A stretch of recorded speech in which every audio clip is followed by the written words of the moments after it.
მოგესალმებით, ეთერშია გადაცემა კვირის თემა. რა პრიორიტეტები ექნება თელავის მუნიციპალიტეტ, თელავის თემს, ასე ვთქვათ, 2017 წლისთვის.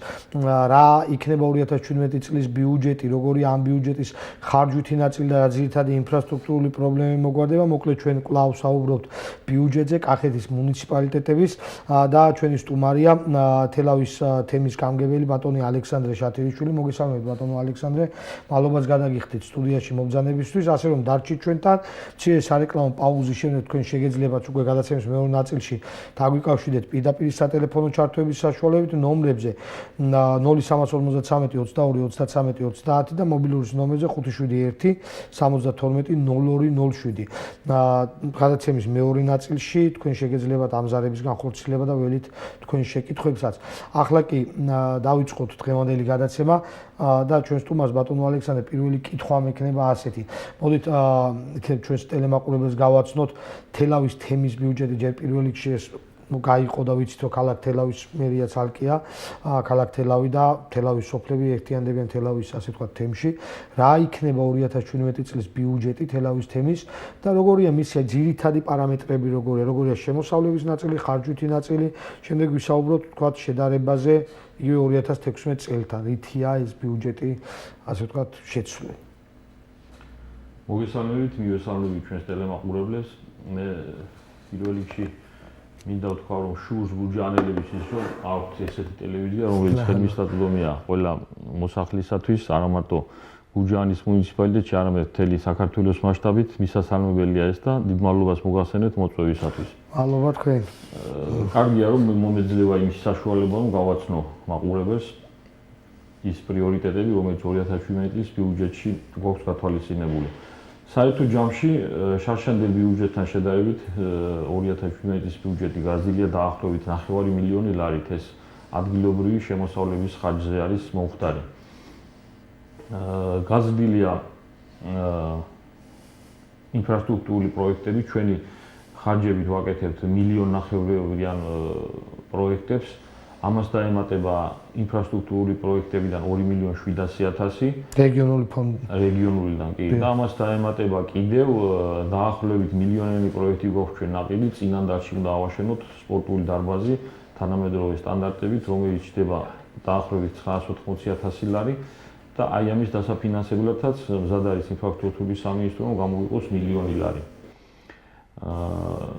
ამის გარდა მილიონის ფარგლებში იქნება ინფრასტრუქტურული ამის გარდა კიდევ მილიონ ლარზე მეტი გვექნება ჩვენ წლის ბოლოს ნაშთი, რომელსაც თლიანად მოვახმარებთ ინფრასტრუქტურულ პროექტებს. ანუ 6 მილიონამდე შესაძლებელია იყოს. ამჟამად თელავის თემის ბიუჯეტი ასე ვთქვათ დაგეგმილია 7,284,000 ლარით.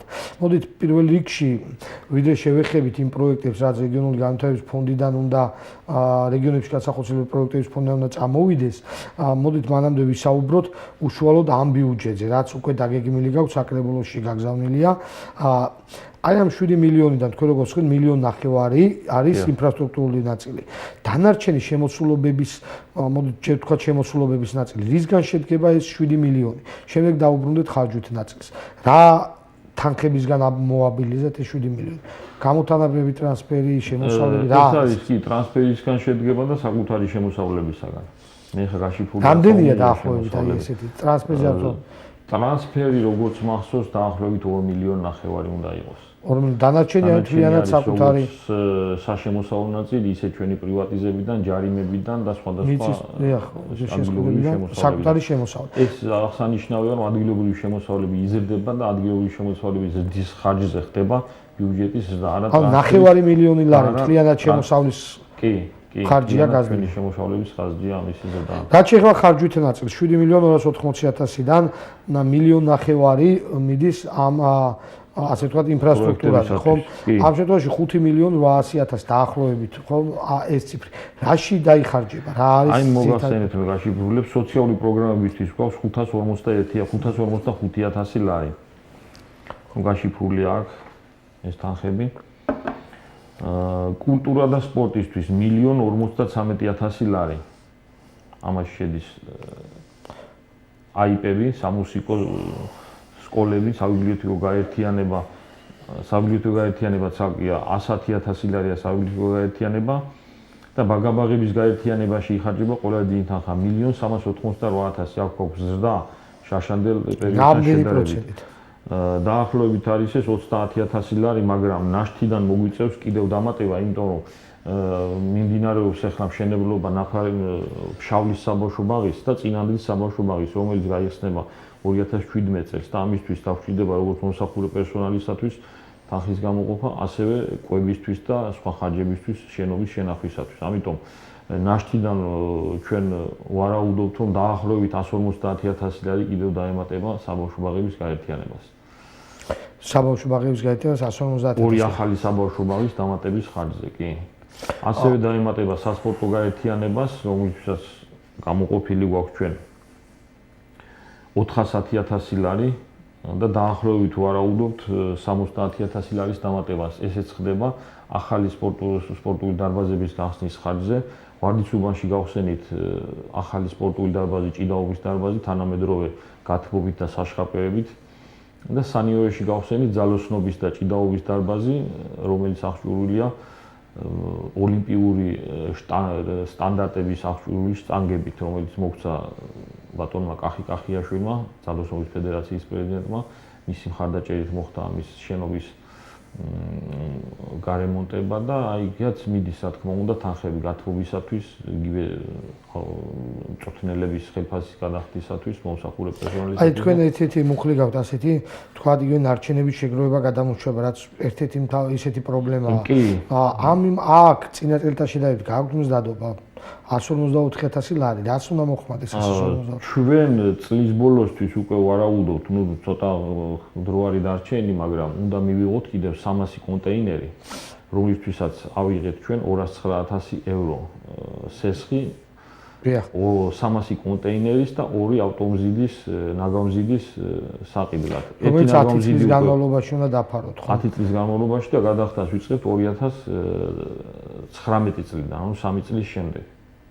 და რატომ ბიუჯეტს არ ქონდა შესაძლებლობა ვთქვათ, რომ ეს ნაწილი გაგეზარდა და სესხის აღება არ დაჭირვებოდა? ეს ძალიან უმნიშვნელო პროცენტია, პროცენტნახევრიანი სესხია და თვითონ ინფრასტრუქტურის სამინისტრო მოახდინა ერთნაირი ტენდერის გამოცხადება. ძალიან იაფად ჩვენ რო ყიდულობთ, მაგალითად ჩვენ ნაყიდი გვაქვს ბუნკერები და იმ დროს როცა ლარი სტაბილური იყო, დაახლოებით 1000 ლარამდე გვიждდებოდა 970, 980 ლარი ესე და აი ახლა ამ პირობებშიც კი, როდესაც ლარის კურსი დაწეულია დოლართან შედარებით, მათ დაუჯდათ დაახლოებით 700 ლარი. აი იმიტომ ერთნაირად დიდი რაოდენობით რო შეიძლება ხელსაყრელი პირობებია და ამიტომ მე ვფიქრობ, რომ ის 3 წლის მერე გადახდა და მით უმეტეს 10 წლიანი და ეს დაბალ პროცენტიანი ფაქტიურად თათუ დანახარჯები შეგვიძლია დიდ ტვირთად მუნიციპალიტეტს. გასაგებია. აი მაინც რომ შევხედოთ, მე მინდა გითხრათ, რომ აი ამ 300 ბუნკერის მოწოდებით და 2 ნაგავმზიდის მოწოდებით მთლიანად ვაკმაყოფილებთ მუნიციპალიტეტის ტერიტორიას. დარჩენილი გვაქვს გაღმაზონის სოფლები, ნაფარეული სოფლები და სოფელი ყარაჯალა, დიდი სოფელი, სადაც არის 300 ბუნკერი გათავსდება. დანარჩენ სოფლებში ყველგან მიდის ცენტრალიზებულად ნაგვის გატანა. გასაგებია ბატონო ალექსანდრე და ერთი საკითხი კიდევ. თქვენ ინფრასტრუქტურისთვის ახსენეთ საკუთარი შემოსავლებიდან, ამ ბიუჯეტიდან 1.5 მილიონ ლარი. ძირითადად ეს 1.5 მილიონ ლარი რას მოხმარდება? აქ არის შესული თუნდაც იგივე გარეგანათების რეაბილიტაცია თუ ისინიც არ კიდევ? არის კი, გარეგანათებისთვის ჩასმული გვაქვს დიოდური განათების სანათები უნდა ვიყიდოთ, გასულ წლებში ვიყიდეთ ჩვენ და ძალიან დიდი ეკონომია მოგვცა, იმიტომ თუ იყო 250 და 400 ვატიანი ნათურები, ეს ლედ განათება არის საკმაოდ დაბალი ვატიანი, 70 ვატიანები, ახლა ვყიდულობთ 40 ვატიანებს, რაც უფრო გაუმჯობესებულია ის დაბალი ვატი, ან აქვს უფრო მეტი განათება. ანუ აი ახლა რომელსაც 40 ვატიანს ვყიდულობ, დაახლოებით იგივე ნათება აქვს, რაც 250 ვატიანს. ეს გვაძლევს ელექტროენერგიის ეკონომიას, რაც აისახება თვიურ გადასახადზე, რომელიც მოგდის ენერგოდისტრიბუციიდან. და ამავე დროს კიდევ რა პრიორიტეტებს გარანტია მეტი აქვს.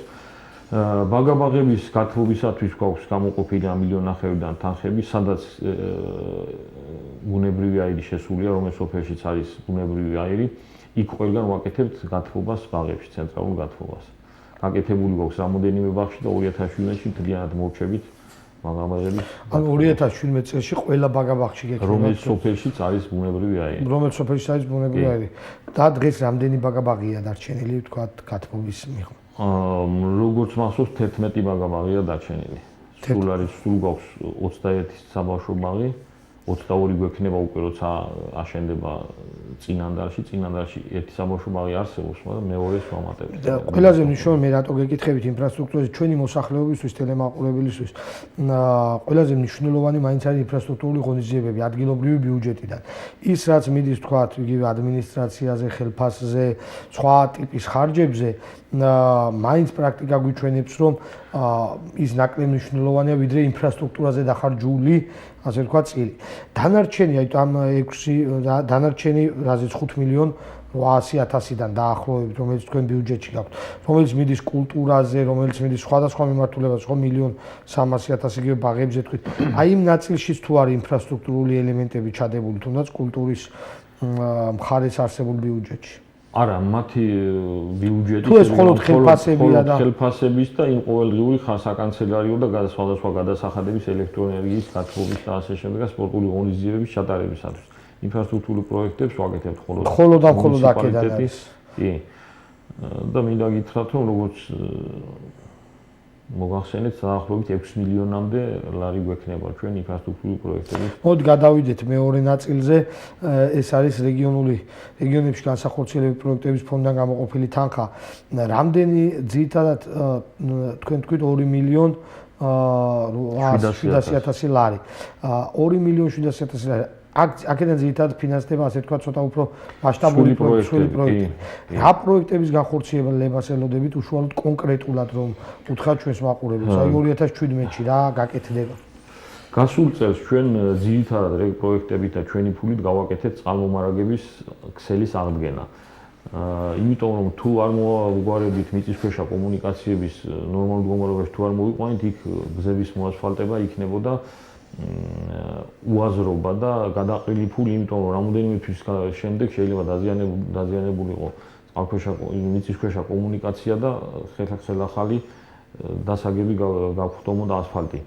ამიტომ შარშან მთლიანად ეს ფულები მოვახმარეთ სოფლის წყლების რეაბილიტაციას. წელს ძირითადი თანხა ხმარდება სოფლების გზების ასფალტირება, სადაც მოხდა წყლების რეაბილიტაცია, იქ ხდება მოასფალტება. და ძირითადი თანხა აი ამ 2.700.000-დან დაიხარჯება მაგ მიმართულებით. თუმცა არის რამოდენიმე პროექტი, მაგალითად სოფელ ფშავლის ქსელი არის შესაძლებელი და საკმაოდ 350.000 ლარი აი რეგ ფონდიდან იხარჯება სიდაქცელების რეაბილიტაცია. დანარჩენი მთლიანად არის სოფლის გზების მოასფალტება. სოფლის გზების მოასფალტება. თქვენ გაქვთ რაიმე ტიპის მონაცემი, ძირითადად რომელი გზები მოასფალტდება? კი, აკურის გზა გვაქვს, ბუშეტის, ვანთა, ქვემო ხოდაშნის ძალიან ცუდ მდგომარეობაში, შალაური, ვარდისუბანი, იყალთო, სანიორე გაღმოზონაში. და აი ამ ეს რაც გათვალისწინებული აქვს ეგ ფონდებიდან და აი ამ რომ გითხარით მილიონზე მეტი დაახლოებით დაზუსტება ეს კიდევ ახლა ამ ერთ კვირაში და 8 დღის ბოლომდე ხო მილიონზე მეტი იქნება როგორც ვარაუდობ და ეს თანხა მთლიანად წინასწარ აი დაგვიბრუნეს ჩვენ დეპუტატებმა საკრებულო როცა დაგვიბრუნა ეს უკან ბიუჯეტის შესწორებისათვის მაშინ სიტყვიერად შევთანხმდით რომ აი ნაშთიდან რაღაც თანხა იქ ჩამონათვალი იყო 670.000 ლარი, რომელიც აუცილებლად გამიმართება ამ სოფლების მიმართულებით, კონკრეტული სოფლების ოქრის ჩამონათვალი და რჩება 320.000 დაახლოებით და იმასაც იგივე ინფრასტრუქტურული პროექტებისათვის გადავანაწილებთ მხოლოდ და მხოლოდ. აი ამ 1.5 მილიონიდან ჩვენ თქვით უბრალოდ გარეგანათება შევხედეთ, თქვენი საკუთარი შემოსავლებით მოხდება იგივე შევსება რეგიონული პროექტების ფონდიდან გამოყოფილი თანხის თუ გეგმავთ სხვა ტიპის სამუშაოების განხორციელებას? ცალკე პროექტები გვაქვს, ეს პროექტებშიც არის ჩვენი წილი, იქ არის წილობრივი მონაცემები, შეიძლება ჩვენ მქონდა დაუშვათ დამრგვალებული რაღაც ჩდებოდა 300.000 ლარი, როცა გაკეთდა პროექტი აღმოჩნდება რომ ან ცოტა მეტი ის, ან ცოტა ნაკლები და თუ 300 იყო და დაუშვათ 350 ლარიანი პროექტი გამოვიდა, იმ 50.000 ჩვენ ვამატებთ. აი ამას უკვე როცა დავაზუსტებთ ნაშთებს გავიტანთ საკრებულო და მოხდება მაგნაშტის. და რაც შეეხება მილიონ ნახევარს უშუალოდ აი მილიონ ნახევარი როგორც გითხარით იმაში უკვე ჩასმულია ბაღების გათბობა მთლიანად იმ 11 ბაღის როგორც გითხარით არის ერთი ახალი საბავშვო ბაღის აშენება სოფელ ნასამხრალში ეგ სოფელიღა დავრჩა სადაც საბავშვო ბაღი არ არის და სხვა სოფელში დაყავს იქიდან ბავშვები არის ამაში შედის ასევე ნაგვის გატანა და გარეგანათების მომსახურება. გარეგანათების წყლის სისტემების რეაბილიტაციაზე. წყლის სისტემების რეაბილიტაცია როგორც გითხარით, მარტო ფშავეთში გვაქვს თუ მდგომარეობაში და ფშავეთში ეგ პროექტით ვაკეთებთ მაგას. დანარჩენი წყლის სისტემის მომსახურებაზეა ეს ტენდერს ვაცხადებთ ხოლმე თუ ავარია და დაზიანება აი მაგის აღდგენით სამუშაოებზე. დანარჩენი ჭამულღილებს აღარ გეგმავთ ჩვენ ახალი ჭამულღილების გაკეთებას. ამ თავარი პრიორიტეტი მაინც იქნება გზები იქნება თელავის თემისთვის 2017 წლისთვის. გზები და პრობლემა ფაქტიურად მოგვარებულია. ეხლა მე ყოველთვის ვამბობ და ხას უსვამ იმას, რომ რაოდენობა წყლის საკმარისზე მეტი გვაქვს სოფლად, ერთადერთი რაშიც მოვიკოჭლებთ და გამოსასწორებელი და მთელი საქართველოს მასშტაბით არის წყლის ხარისხი.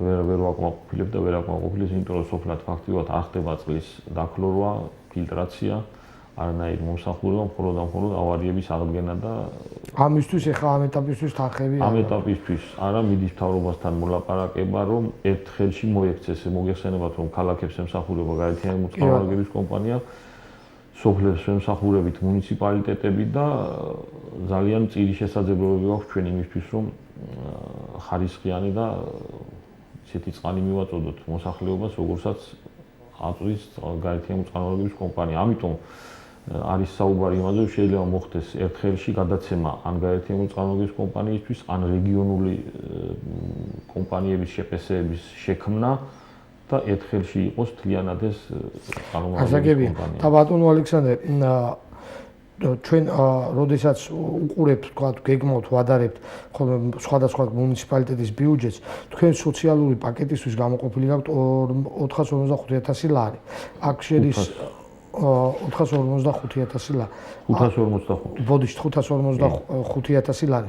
ამ 545,000 ლარში შედის როგორც თქვა თანადაფინანსება, ხოლმე ასე თქვა ავადმყოფობის ოპერაციების თანადასწრება, ისე ჯერადი ტიპის დახმარებები. მაინც ეს თანხა თუ შეადარებთ წინა თანხას, როგორია ეს თანხა? ჩვენ თითქოს ეს თანხა არის მცირე, თუნდაც სხვა ბიუჯეტებთან შედარებით. რამ განაპირობა აღარ არის თქვა სოციალური სფერო პრიორიტეტი, თუ გეგმავთ ამ თანხაზე უკვე წლის განმავლობაში რაიმეს დამატებას? ჩვენ შეგვაქვს ცვლილება იმ მუხლით, რომ ვისაც მეტად უჭის, დავეხმაროთ იმას უფრო მეტად და ვისაც უჭის ნაკლებად, იმას დავეხმაროთ ნაკლებად. სამწუხაროდ ბიუჯეტის ცვლილება და შემცირებამ, ამ ადმინისტრაციული ხარჯების შემცირებამ გამოიწვია ის, რომ უნდა შემცირდეს სხვადასხვა ხარჯების და ეს ჩავთვალეთ, რომ აუცილებელი იყო, იმიტომ რომ მოგეხსენებათ, სოციალური მომსახურების სააგენტო ანიჭებს ქულებს მოსახლეობას. აი ამ ქულების მიხედვით მოვარგეთ ჩვენი ბიუჯეტი, ვინც დაუშვათ 67,000 ქულამდე, როგორც მახსოვს, ვისაც ენიშნება სოციალური დახმარება.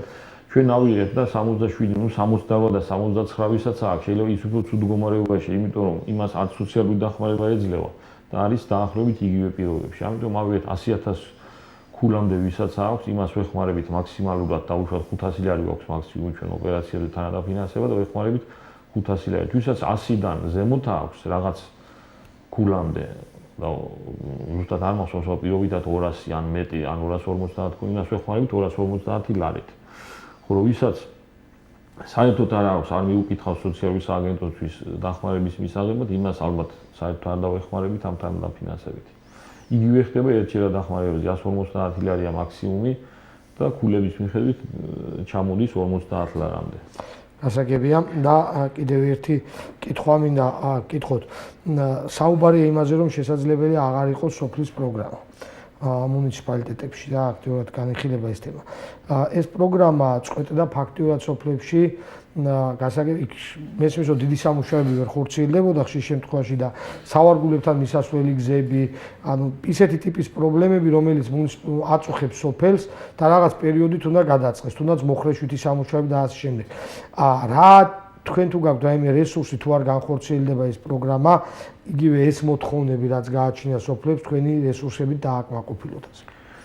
მე ამ 2 დღის წინაც მივეცი ინტერვიუ ჟურნალისტს. ჩვენი პროექტი, ჩვენი რაც არის ბიუჯეტი მთლიანად არის სოფლისკენ მიმართული. ამიტომ მთლიანად რასაც გეუბნებით ეს პროექტი, ის ჩვენი ფული, ის ნაშთი რაც არის 6 მილიონი მთლიანად იხარჯება სოფლად. ამიტომ მე დავარქმევდი ამ 6 მილიონს მთლიანად სოფლის პროგრამას. იმიტომ ეს სოფელი არ რჩება ჩვენ ფაქტიურად 2017 წელს, არც 2016 წელს არ იყო არც ერთი სოფელი, სადაც რაიმე პროექტი არ გავეხორციელებინა. ამიტომ დიდი მნიშვნელობა არ აქვს, რას დავარქმევთ ამათ სოფლის პროგრამას, რეგ ფონდს, საკუთარ შემოსავალს თუ ხომ ის ხო დამატებითი თანხა. დამატებითი იყო, რა თქმა უნდა, მაგრამ იმაზე ნაკლები არც წელს გვექნება, რაც შაშა. აი ამას ვაკითხულობ ზუსტად. აი საერთო თანხა. ჯამურად რო ავიღოთ, საერთო თანხა შეგეცვლება. იმაზე მეტი თანხა იხარჯება დაახლოებით 150.000 ლარი, ვიდრე დაიხარჯა 2016-ში. კი. და აი 2017 ეს გამოწვეულია იმითაც, მაპატიეთ, გამოწვეულია იმითაც, რომ აი 326.000-ით შემოვამციეთ ჩვენ ადმინისტრაციული ხარჯები, ბიუჯეტი გაზრდილი გვაქვს 9 მილიონი. ამაზე ჩვენ ვისაუბრეთ იგივე შემცირებაზე, თქვა როგორ შემცირდა და რა გამოიწვია. თუმცა თქვენ როგორ შეაფასებთ 2017 წელს რა სამუშაოებით ჩამოთვალეთ თქვენ ინფრასტრუქტურის კუთხით და ძირითადად ეს არის მოასფალტების, მოდი ასე ვთქვა, გზების მოასფალტების სამუშაოები. რა პროცენტით მოხსნის მაგალითად 2018 წლისთვის თუნდაც გზების პრობლემას აი თელავის თემში.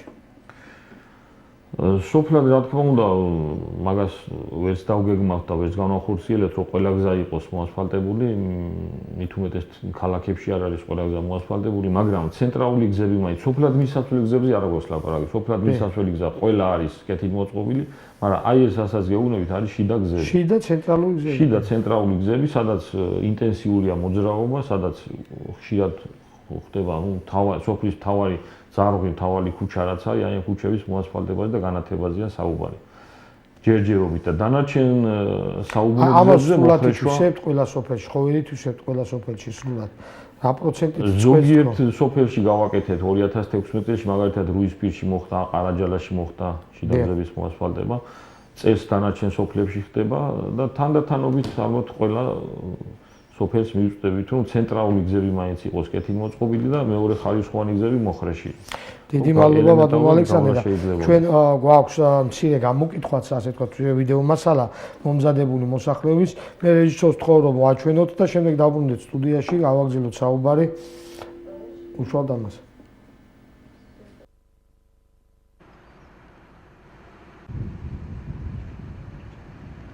საერთოდ პრიორიტეტები ძალიან ბევრი რამ უნდა იყოს, მაგრამ უპირველეს ყოვლისა მე ვთვლი, რომ უნდა იყოს ხალხის სოციალური მდგომარეობა პირველ რიგში. აქ შედის განათლებაც, მედიცინაც, ინფრასტრუქტურაც, საერთოდ ბევრი რამ. და გააჩნია ახლა თვითონ მთავრობა ამ ყველაფერს როგორ მოაბავს თავს და აი ამ ბიუჯეტში როგორ ჩაჯდება. ჩემი აზრით სოფლებში პრიორიტეტული ძალიან ბევრი მიმართულება, იგივე ინფრასტრუქტურული, იგივე სოციალური იქნება თუ სხვადასხვა მიმართულება და აუცილებელია მე ვფიქრობ, რომ ახალგაზრდული მიმართულებითაც ჩაიდოს ინვესტირება ახალგაზრდების განვითარებისთვის და მაინც უმთავრესად მიმაჩნია, რომ სოფელში უნდა მოხდეს მოსახლეობის აზრის გამოკითხვა და მათ თვითონ გადაწყვეტონ და თვითონ აირჩიონ ის ძირითადი მიმართულებები, რისთვისაც ღირს ამ თანხის ჩადება. ყველა აუცილებელია, მაგრამ სოციალური კუთხითაც შეიძლება რომ დახარჯო. სოფლის კეთილმოწყობა ალბათ, სოფლის ახალგაზრდებისთვის ხელშეწყობა, თუნდაც სპორტული მოედნების მოწყობა, თუნდაც სპორტული ინვენტარის შეძენა. სოფელში გზების მოწყობა აუცილებელია. აუცილებელია, რა თქმა უნდა, სოციალური პროგრამები. რასაც გაიმეტებს ეს მთავრობა და დახმარებას გაგვიწევს მოსახლეობას უფრო უკეთესია.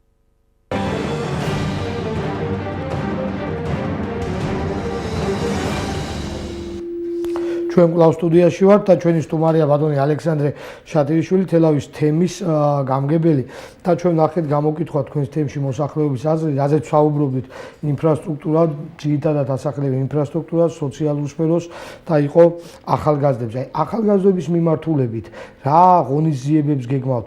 ახალგაზრდები მეტად იყვნენ ჩართული, მეტი პროექტი ხორციელდებოდესო. რას გეგმავს 2017 წლის ბიუჯეტი ამ მიმართულებით? თქვენ სპორტულ მოედნებზე იყო საუბარი, რომ ქნებო სპორტული მოედნების რეაბილიტაცია მოხდეს. დღეს გქონდა შეხვედრა ზუსტად სპორტის და ახალგაზრდული საქმეთა სამინისტროს წარმომადგენლებთან ჩამოსული იყვნენ და თელავის მუნიციპალიტეტში ვიწყებთ ასეთ პროექტს ახალგაზრდული საბჭო იქნება, სადაც გაერთიანდება ყველა სოფლიდან თითო წარმომადგენელი, ამ წარმომადგენელს აირჩევს თვითონ სოფლის ახალგაზრდობა, ეს იქნება ასაკი 14-დან 29 წლამდე, როგორც მითხეს. და სულიად ახალი ტიპის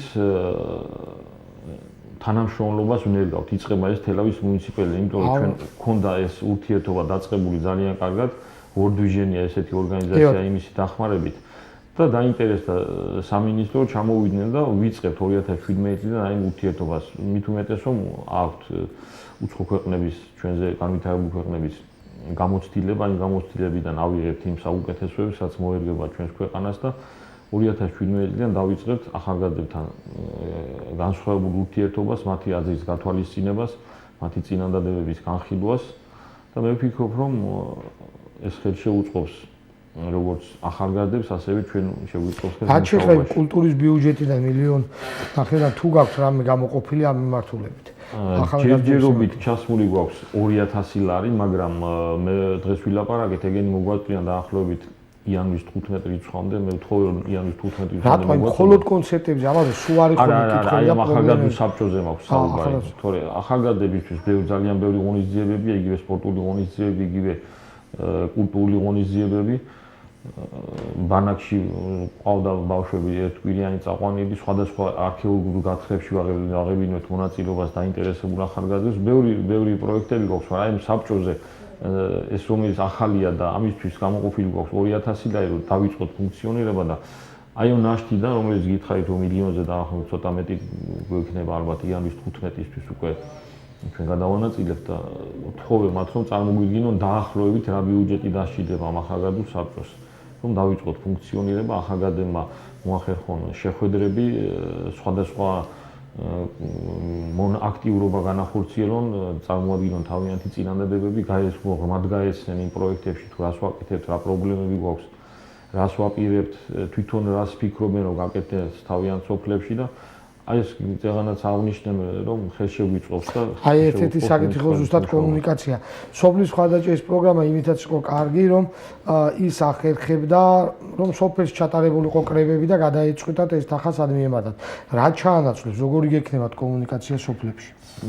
მე მინდა გითხრათ, რომ ჩვენ ეს უკვე 2016 წლის ბიუჯეტი ამ წელიწადში 961.000 ლარი ქონდა სოფლის პროგრამა, ასე ვთქვათ. და სოფლის კრებები აღარ ჩაგვიტარებია და გადავანაწილეთ ეს თანხა ჩვენი შეხედულებისა. ამის უფლება გქონდა ჩვენ საკრებულოსთან შეთანხმებით საკრებულოში. მოგახსენებთ მაგას, იმიტომ რომ დაახლოებით ყველაზე დიდი სოფელი გვაქვს ყარაჯალა და მოსახლეობის მიხედვით იყო ეს თანხები გადანაწილებული, ხდებოდა 100.000 ლარამდე დაახლოებით. და იყო სოფლები 20.000, 15.000, 10.000, 6.000 აი ეს თანხები და ისეთი უნიშნელო იყო, რომ ფაქტიურად შედეგი არ მოჰქონდა და ეფექტი არ ჰქონდა იმ თანხით რაიმე გაკეთებულ საქმეს. ამიტომ გადავწყვიტეთ საკრებულოსთან ერთად, საკრებულოში წარმოდგენილია ყველა სოფლის მაჟორიტარი დეპუტატი და მათთან შეთანხმებით იგივეა მათი აზრი, იმ სოფლის აზრია და იმ ხალხის აზრია, ვინც აირჩია ეს მაჟორიტარები და მათი აზრით გათვალისწინებით გავაკეთეთ რამოდენიმე სოფელში დიდი პროექტი. დანარჩენ სოფლებში იმ პროექტით გაკეთდა 2 მილიონი. კომუნიკაციას კი დანარჩენ სოფლებში ერთ პროექტი გაკეთდა. კომუნიკაციას როგორ დაამყარებთ მოსახლეობასთან, თუ გექნებათ ინტენსიური შეხვედრები. ერთია რომ დეპუტატები არიან საკრებულოში, მაგრამ თქვენ რაიმე ფორმას თუ ხედავთ, რომ გქონდეთ ინტენსიური შეხვედრები, რა არის მათი პრიორიტეტები? ჩვენ შეხვედრები გქონდა ზუსტად გუშინ გქონდა ბიუჯეტის განხილვა, აი ეს სოფელ ვარდისუბანში მოვაწყეთით, სხვადასხვა სოფლიდან მოვიდნენ. წლიურ შედეგების განხილვასაც ვაწყობთ ხოლმე ეს სოფლებში და იქ ვეუბნებით წლის ბოლოს მოსახლეობას თუ რა გავაკეთეთ, რა შევასრულეთ, რა ვერ შევასრულეთ, რას ვყიდებით და ეს კომუნიკაცია გვაქვს, მაგრამ მინდა გითხრათ, რომ დიდი აქტიურობით არ გამოირჩევა აი ეს კრებებიც, რომელიც 2015 წელს ჩავატარეთ ეგ სოფლის კრებები, მაგრამ მოდიოდნენ დაახლოებით 10, 15, 20 ადამიანი აი ამ კრებაზე ერთი უბნიდან დაუშვათ და რაღაც ისეთი საკითხი გავიდოდა ხშირად, რომელიც სოფლისთვის სულ არ იყო პრიორიტეტი და საჭირო. ანუ სხვები ვისაც მეტად ვინც აქტიურებდა, ხო და მე გამოდიიყო უკმაყოფილება ხალხი, ანუ რაში გვჭირდებოდა ეს, როცა უფრო საჭიროა და უშუალოდ მეორე საკითხი, მაგრამ გასაგებია. თქვენ უკვე შეგიძლიათ დარეკოთ პირდაპირ სატელეფონო ჩართვების საშუალებით ნომრებზე 0353 22 33 30 და მობილურის ნომერზე 571 72 0207. ნომრები ტიტრებშიც იქნება მითითებული და ველით თქვენს ზარებს თუ გაქვთ კონკრეტული კითხვები ჩვენ გავაგზავნოთ საუბარი ბატონო ალექსანდრე. პირველი რაც მე მინდა მეკითხა ამ მიმართულებით იყო მთავრობის რეკომენდაცია 10%-იანი, ანუ მთავრობამ განახორციელა განკუთვნილად 10%-იანი შემცირება, ძირითადად ეს იყო მაინც ასე ვთქვათ ადმინისტრაციული ხარჯებზე. თქვენ თუ გაითვალისწინეთ ეს რეკომენდაცია და რა მიმართულებებით არის ასახული ეს, ანუ შეეხო ხელფასებს, თანამშრომლების გათავისუფლებას თუ რა მიმართულებას. ვიდრე მიპასუხებდეთ კითხვაზე ზარია სტუდიაში, ჩავთოთ მოქალაქე და გავაგზავნოთ საუბარი. ეთერში ხართ, გისმენთ? მოგესალმებით, ეთერში ხართ. გამარჯობათ. მოგესალმებით. ბატონ შატირიშვილთან მაქვს კითხვა. სოფელ კურდღელაურში. კი ბატონო. გისმენთ. გისმენთ. ერთი საშუალო სკოლა გვაქვს. კი ბატონო. კი. ერთი საშუალო სკოლა გვაქვს. კი ისმის თქვენი ხმა, დასვით. რა გვაქვს ისეთი, რომ საერთოდ არ გაივლება. საერთოდ ვერ გავიგეთ. ბატონო? როდის შეიძლება რომ გაკეთდეს გზა? როდის შეიძლება რომ გაკეთდეს გზა? გზა როდის შეიძლება გაკეთდეს სკოლის წინ? 2016 წელს, ანუ ამ წლის ზაფხულში გაკეთდა სკოლის ერთი მხარე, მე მინდა სანამ გაიჩება გითხრათ. და 2017 წელს ჩასმული გვაქვს სკოლის მეორე მხარე, ანუ ორი ქუჩა ჩადის სკოლის წინ და უკან. აი ერთი მხარე გაკეთდა ამ ზაფხულს და მეორე მხარეს ვაპირებთ 2017-ში. დაახლოებით რა პერიოდში 2017-ში? როგორც პროექტების, ეხამიდის პროექტირება, პროექტი გამზადდება, მე უნდა გამოცხადდეს ტენდერი, მე გამარჯვებული კომპანია, დაახლოებით როგორც წესი ზაფხულისკენ. როგორც წესი ზაფხულისკენ და სრულად იქნება სკოლის მოკლე მონაკვეთი არ არის ეგ დიდი სკოლის მონაკვეთი, კი, ცუდ მდგომარეობაშია, ვიცი ნამდვილად. და იმაგას ვგეგმავთ, რომ გავაგებთ 2017-ში. გასაგებია. დაკლავ ზარია სტუდიაში შეწყდა მეორე სატელეფონო ზარი და ჩემი კითხვა ალბათ მაყურებელმა გაიგო, რომ 2017-ში კურდღელაურის ეს მონაკვეთი გაკეთდება, სკოლის მონაკვეთი.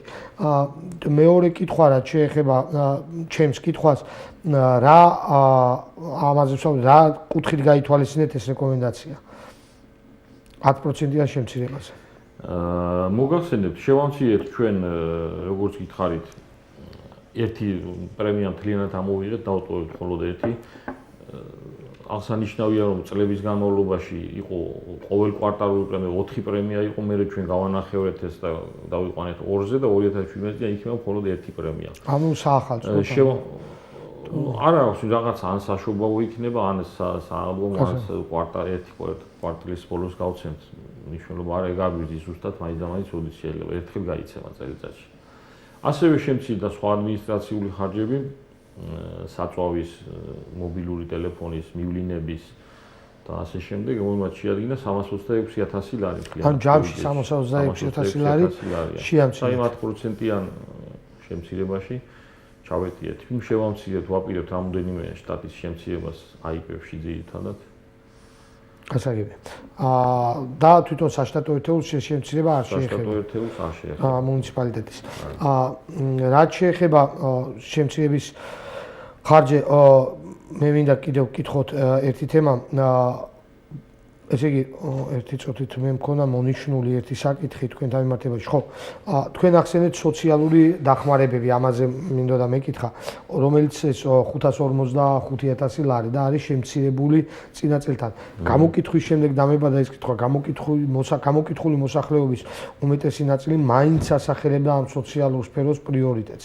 თუ ამის გარდა ერთჯერადი დახმარებებისა, ან თუნდაც საოპერაციო თანხისა, სოციალური მიმართულებით რაიმე ბიუჯეტის რომელიმე მუხლი თუ შეეხება მოსახლეობის სოციალური მდგომარეობის გაუმჯობესებას, ასე ვთქვათ, თუ გაქვთ რაიმე ტიპის პროექტი. მომატებული თუ რამეა ამ მხრივ.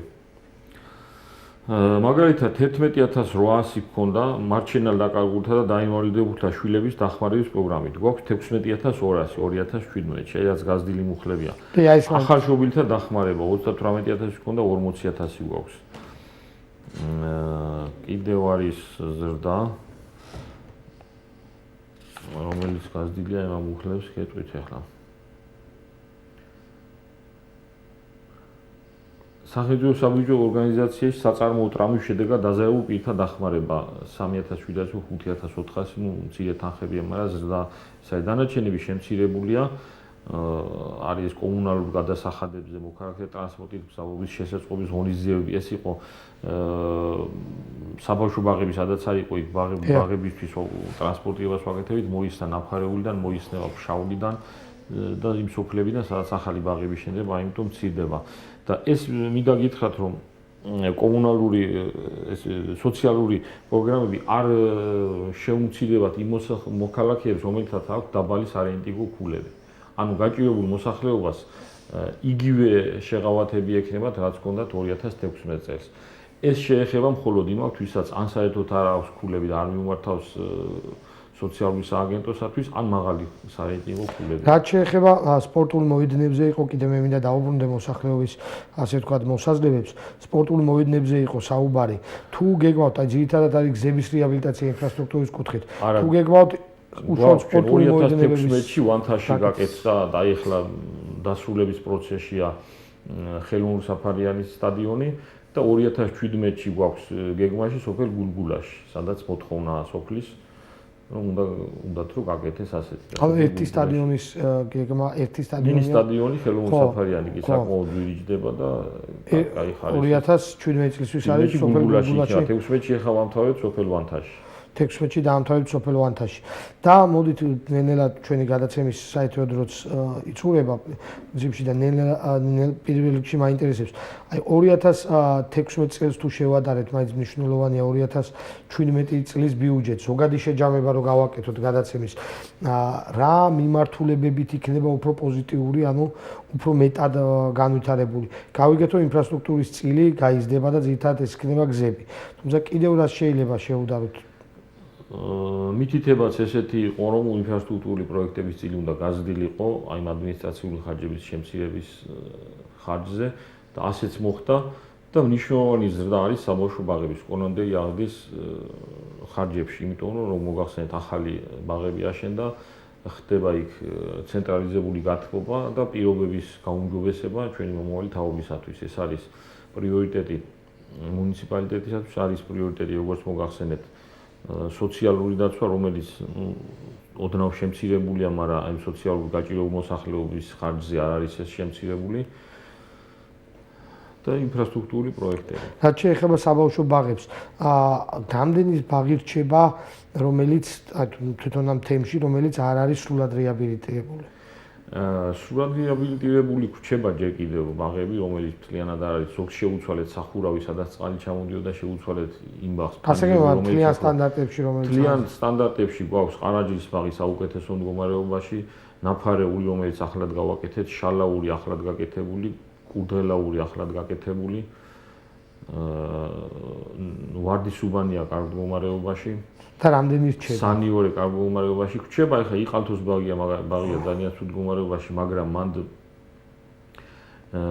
სოფელი იყალთოს განვითარების პროექტი კეთდება თვითონ, რომელიც რამოდენიმე მილიონიანი პროექტია, მოგეხსენებათ იქ ქვევრის სახლი აშენდა და იყალთოს აკადემიის გზაზე ერთიან კონტექსტში უნდა გაკეთდეს ტურისტული ცენტრი და ტურისტული უბანი მთლიანად და აი ამ პროექტში შეიძლება ჩაჯდეს იყალთოს საბავშვო ბაღი და იმიტომ არაფერი 2016-17-ში არ გვიზის მაგ ბაღის რეაბილიტაციისთვის, იმიტომ აი იმ პროექტში ჩაჯდება სავარაუდოდ, როგორც მეუბნებიან.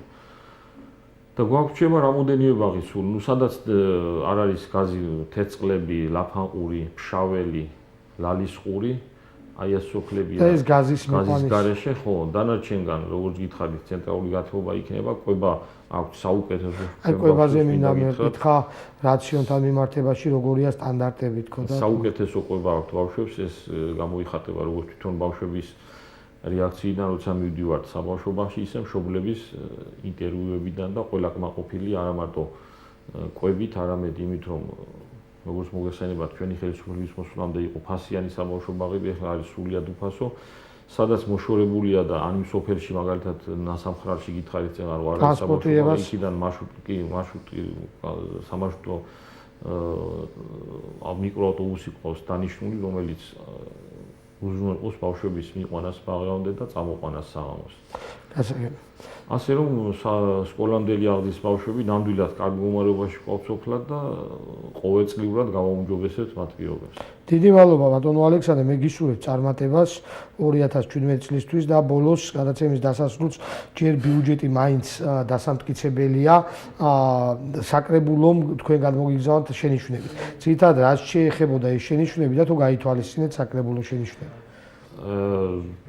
ბაღების გათბობა არ ქონდა მთლიანად ჩასმული და ვფიქრობდი, რომ ნაშთიდან გაგვეკეთებინა, მაგრამ საკრებულოს დაჟინებული მოთხოვნა იყო, რომ ეს მთლიანად აგვესახა ბიუჯეტში, ავსახეთ ეს და ხოლო დანარჩენზე როგორც მოგახსენეთ, სიტყვიერი შეთანხმება მოხდა 670.000 ლარი, ვიცით უკვე აი ამ ნაშთიდან რა პროექტებზე გადანაწილდება. ამ თქვენ ველოდებით რომ დამტკიცდება ეს ბიუჯეტი უკვე? კი, იმიტომ ბიურო იყო დღეს, ბიუროზე უკვე გატანილია და გაიარა ბიუროზე და და როდის იქნება იქ ჩვენს მოსახლეობას? სამშაბათს 27 რიცხვში გვექნება 3 საათზე საკრებულოზე დამტკიცება ბიუჯეტი. და თქვენ შეგიძლიათ თელავის თემის მცხოვრებლებს დაესწროთ ამ განხილვა სამშაბათს 3 საათზე საკრებულოს შენობაში, რომელიც იქნება უკვე ბიუჯეტის დამტკიცებისკენ გადადგმული განხილვა. მე მადლობას გადაგიხდით მობრძანებისთვის, ტელემაყურებელს კი შევახსენებ, რომ თქვენ უყურებდით გადაცემას კვირის თემა. მე დაგემშვიდობებით, გისურვებთ ჩვენ უკვე აღარ გვექნება საახალწლოას თქვა შესვენება, გისურვებთ მოგილოცავთ დამდეგ ახალ წელს, შობა ახალ წელს და გისურვებთ ყოველივე კარგს. ახალ წელს ახალი სიკეთეები მოიტანოს და უკვე 2017 წელს კვირის თემა თქვენ კვლავ დაგიბრუნდებათ. მეც მინდა მიულოცო ჩვენ ტელემაყურებელს, მინდა მიულოცო გურჯაანის ტელევიზიას. დამდეგი ახალი წელი და უსულა 2017 წელი უკეთესი ყოფილიყოს, წინსვლის წელი ყოფილიყოს და აი ყველა პრობლემა გადაჭრილიყოს, რაც ჩვენი ქვეყნის, ჩვენი მუნიციპალიტეტის და ზოგადად ჩვენი მხარის წინაშე დგას. დიდი მადლობა ბატონო ალექსანდრე. ასე რომ ჩვენ უკვე შევხვდებით ტელემაყურებელს 2017 წელს. ეს იყო გადაცემა კვირის თემა და მე დაგემშვიდობებით უკვე მომდენო გადაცემამდე. ასე რომ კარგად ზრუნდებოდეთ.